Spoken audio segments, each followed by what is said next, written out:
High everyone, welcome back to my channel. আশা করি তোমরা সবাই খুব ভালো আছো। Good morning everyone. সেদিন ছিল 27th অফ ডিসেম্বর। আমরা দুজনেই জলদি সকাল সকাল উঠে স্যালনে চলে এলাম। আমার একটু আইব্রোস করানো ছিল আর এদিকে দেবদত্তর শেভিং। অ্যাকচুয়ালি তোমাদেরকে আমি আগের ব্লগেই বলেছিলাম যে আমরা চারজনের মিলে এইবারে ক্রিসমাস নিউ ইয়ার বাইরে কাটাবো। তাই আমরা সবাই মিলে এবার ডিসাইড করলাম যে এইবার ক্রিসমাস নিউ ইয়ারের জন্য আমরা গোয়া ট্রিপ করব। আমাদের সেদিন ছিল হচ্ছে দুপুর 3টের সময় ট্রেন। অ্যাকচুয়ালি পরের দিন ওই 4:30-5টা নাগাদ ভোরবেলা নামিয়ে দেয়, তো 12-13 ঘন্টার জার্নি। সো আমরা তাই ভাবছিলাম যে কি নেওয়া যাক এই ছোট্ট একটা স্প্যান অফ টাইমের জন্য। তো দেখতেই পেলে কিছু paper cups and paper plates, chips আর কেক, এইসব জিনিসগুলি প্যাক করে নিয়েছি।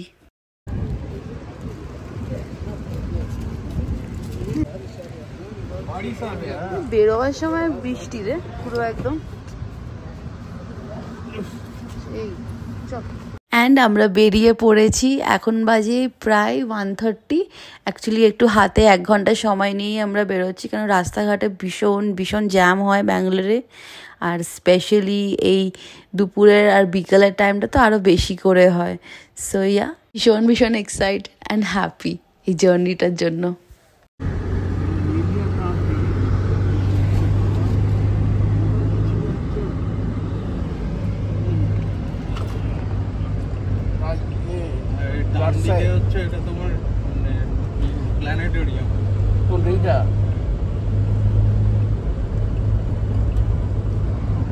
অ্যান্ড আমরা পৌঁছে গেছি স্টেশনে। এখন বাজে 2:45 নাগাদ ট্রেনটা ছাড়বে। সো চলো একবারে তোমাদের সাথে ট্রেনে গিয়েই দেখা হচ্ছে। ভীষণ মজা লাগছে। কিরম লাগছে রে? কতদিন পর যাচ্ছি। লাস্ট ইয়ার গোয়া, আবার এইবার মামি ড্যাডির সঙ্গে একদম। এইবারের মজাটা আরো ডিফারেন্ট। মামি ড্যাডি যাচ্ছে সঙ্গে, 4 জনে মিলে। বেশ মজা লাগছে। কত লোক যাচ্ছে জাস্ট দেখ, বাপরে। এটা অ্যাকচুয়ালি পিক সিজন না, ওই জন্য। হ্যাঁ চলো।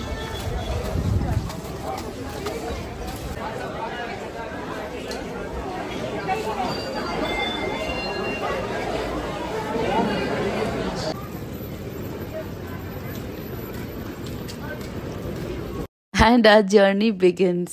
কতদিন পর আবার সবাই মিলে একসাথে আমরা বেড়াতে যাচ্ছি। সেই লাস্ট মনে হয় কোডাইকানাল ঘুরতে গেছিলাম, আর মাঝখানে কোথাও যাওয়া হয়নি। সো ইয়েস, খুব মজা লাগছে। অনেকটা দিন পর, তাও গোয়া ট্রিপ। অনেক দিন ধরে অ্যাকচুয়ালি ইচ্ছেও ছিল এই 31st and new year, Christmas কীভাবে গোয়াতে সেলিব্রেট হয়, এটা ভীষণভাবে আমার দেখার ইচ্ছে ছিল। সো এটা দেবদত্ত আমার ইচ্ছে পূরণ করেছে। So I am really happy.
Better, at least train journey ট্রেনের চা থেকে তো বেটার না।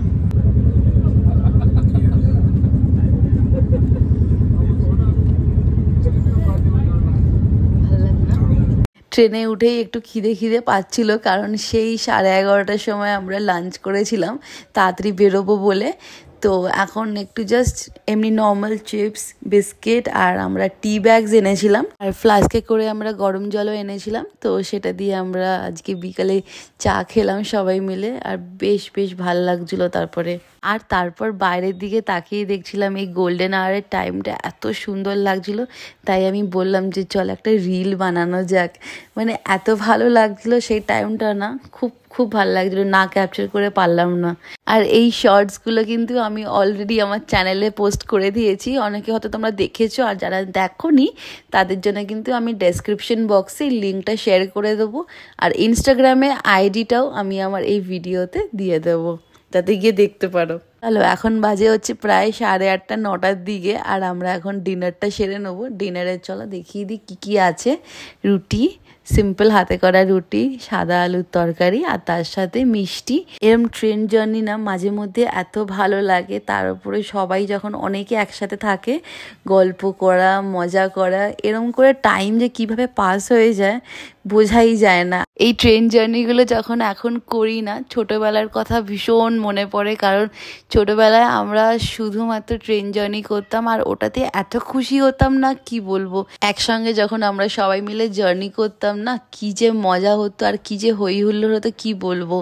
আর তার ওপর তো সব আন্টিরা মারা সবাই মিলে কিছু না কিছু টুকটাক খাবার আনতো, কেউ চিকেন, কেউ আচার, কেউ লুচি, আলুর দম, মিষ্টি, এইগুলোই হতো। আর আমরা বাচ্চারা সবাই মিলে বাঙ্কে চলে যেতাম, বাঙ্কে বসে আমরা খেতাম আমাদের ডিনার, আর মা বাবারা লোয়ার বার্থে বসে সবাইকে সার্ভ করছে। এই করতে করতে রাত 10টা 11টা বেজে যেত। আর পরের দিন ভোরবেলা তখন বাবারা সবাইকে ডেকে আমাদের জার্নি শুরু হতো। তারপর থেকে খুব খুব মজা হতো এই ট্রেন জার্নিটা, মানে এখন মনে করলে কি যে ভালো লাগে কি বলবো।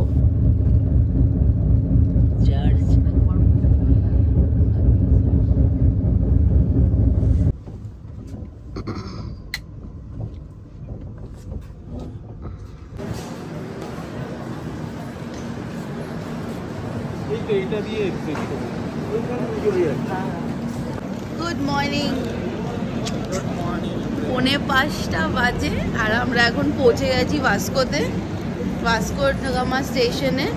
এইবার গাড়ি বুকিং করা আছে, সেই গাড়িটা আমরা করে হোটেল অবধি যাব, কিন্তু হোটেলে চেক ইন হচ্ছে 11টা থেকে, বাট জানি না, দেখি দেখা যাক আগে থেকে।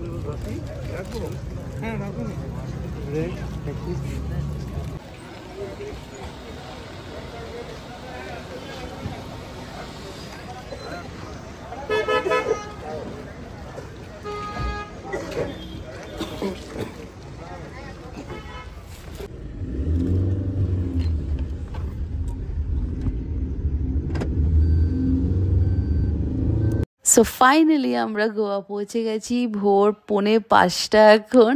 আর এখানে ভাস্কো ডা গামা স্টেশনের সামনে আমরা অ্যাকচুয়ালি ওয়েট করছিলাম ক্যাবের জন্য, কারণ কি যে গাড়িটা আমরা প্রথম থেকে বুকিং করে রেখেছিলাম, তো সেই গাড়িটা এখন চলে এসেছে। এবার চলো বেরোনো যাক। এখানে অ্যাকচুয়ালি ভোর ভোরই নামিয়ে দেয়, কিন্তু সেইটাই হচ্ছে প্রবলেম, কারণ কি 11টার সময় আমাদের হোটেলে চেক ইন আছে। বাট আমরা এখন হোটেলেই যাচ্ছি, দেখা যাক যদি কিছু বলে টাইমটাকে যদি আগে পিছু করানো যায়, একটু এগোনো যায় যদি। So yeah, let's hope for the best. আর ট্রেনে যখন থেকে আমরা মাডগাঁও স্টেশনটা পার করেছি তখন থেকেই এখানে ছোট ছোট বাড়িগুলোতে না, এখনও দেখো এখানে ছোট ছোট বাড়িগুলোতে এত সুন্দর করে সাজিয়েছে, মানে সারা রাত ওরা লাইটসগুলোকে এরকমভাবে অন করে রাখে। ক্রিসমাস নিউ ইয়ারের জন্য ভীষণ ভালো লাগছে জায়গাটা, ভীষণভাবে মানে লাইটেন আপ হয়ে গেছে অ্যাকচুয়ালি। তো আরেকটু খালি ক্রস করবো তো চার্চটা।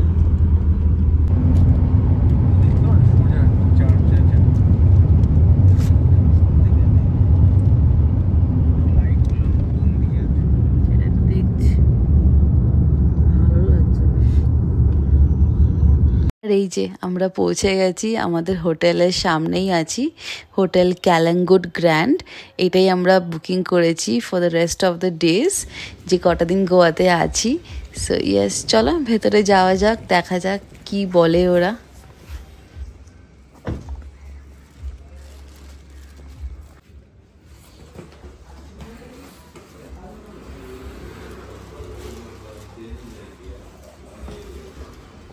যেহেতু আমাদের হোটেলের চেক ইন 11টার সময়, তাই এখন বাজে মাত্র 6টা, আর এখনও দেখো ঘুটঘুটে অন্ধকার, সানরাইজ এখনও হয়নি, অনেকটা দেরি করেই হবে, উইন্টারের সময়টা তো তাই ভাবছি যে আমরা কি করব।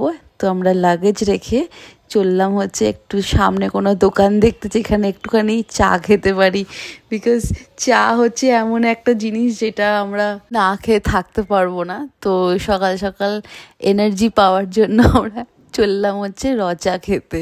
লাকিলি আমাদের হোটেলের সামনে একদম অপোজিটে একটা নর্মাল একটা স্যান্ডউইচ অ্যান্ড চায়ের দোকান ছিল, তো ওখানেই আমরা চলে গেলাম চা খেতে। আস্তে আস্তে সকাল হচ্ছে। কটা বাজছে এখন বাজে 7:45। এত লেটে হচ্ছে না? আগের বার ফটাফট হয়ে গেছিল 5:30 5:45 দিকে। উইন্টারের ইয়েতে ভালো লাগছে, ঠান্ডাও আছে। এরপর আস্তে আস্তে টেম্পারেচার রাইজ করতে থাকে। ওটা দিয়ে তো চল যাবো। এদিক দিয়ে আসো মাগো, কি সুন্দর। ভোরবেলা চা খাওয়ার পর আমরা আর হোটেলে ওয়েট করিনি, কারণ কি আমরা ডিসাইড করলাম যে এতক্ষণ ওয়েট না করে একটু বিচে যাওয়া যাক। কারণ কি মর্নিং ভোরবেলা যখন তুমি বিচে যাচ্ছ না, এত ভালো লাগে, ঠান্ডা ঠান্ডা হাওয়া দেয় আর পিসও আছে। সো সামনেই ছিল, হোটেল থেকে বেশিক্ষণের রাস্তা না, 5 থেকে 7 মিনিটের রাস্তা ছিল। তো আমরা হেঁটেই চললাম হচ্ছে বিচের ধারে। এই সময়টা না এত ভালো লাগে, কারণ কি ঠান্ডা ঠান্ডা হাওয়া দেয়। মাম্মি ড্যাডিরা একদম এন্ডের দিকে চলে গেছে, একদম সমুদ্রের ধারের দিকে, কিন্তু আমরা দুজন আর যাইনি, আমরা দুজনে এখানেই দাঁড়িয়েছিলাম। মানে এত ভালো লাগছিল যখন আস্তে আস্তে করে সানরাইজ হচ্ছিল। উড়িয়ে দেবো?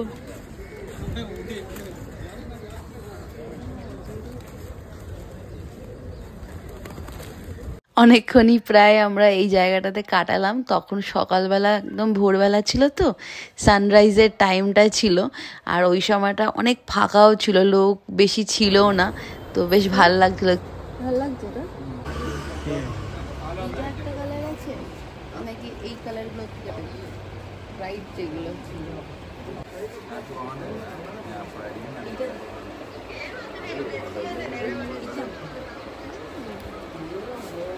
কালারফুলটা বেশি ভালো। কালারফুলটা ঠিক আছে, তাহলে এটাই দেখো। এইগুলো কি রে?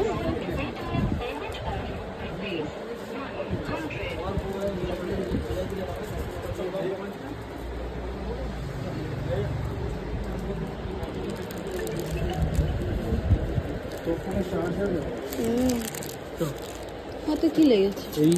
এইটা নাকি এইটা? না ওটা যেটা তুই চুজ করলি মাল্টি কালারের, ওইটাই নিয়েছি। চলো এবার একটু ব্রেকফাস্ট করা যাক। এখন বাজে প্রায় ওই 10:30 11:15। আমাদের চেক ইনের সময় তো হয়েও গেছে, কিন্তু ভাবলাম যে আমরা বাইরে থেকে একটু ব্রেকফাস্ট করিনি যখন এসেছি এখানে। আর বিচের এখানে সামনাসামনি অনেক দোকান আছে, তো একটু টুকটাক শপিংও করে নিলাম, লাগে হাত একটা ইয়াররিংও কিনে নিয়েছি। আর এই যে আমাদের ব্রেকফাস্ট, আমরা আলু পরাঠা অ্যান্ড মিক্স স্যান্ডউইচ নিয়েছিলাম আর চা, এটা ছিল আজকে ব্রেকফাস্ট। আর এবার চলো হোটেলে যাওয়া যাক। আর এইটা হচ্ছে আমাদের hotel room for the rest of the days. তো চলো আজকে ভিডিওটা তাহলে এখানেই এন্ড করছি, বিকজ নেক্সট ভিডিওটা আমি তোমাদেরকে এইখান থেকে কন্টিনিউয়েশন দেখাবো যে এর পরে আমরা কি করলাম সারা দিনের জন্য। তো আজকের মতন চলো ভিডিওটা এখানেই এন্ড করি। ভালো লাগলে আমার এই ভিডিওটা একটা লাইক, শেয়ার অ্যান্ড সাবস্ক্রাইব করে দিও।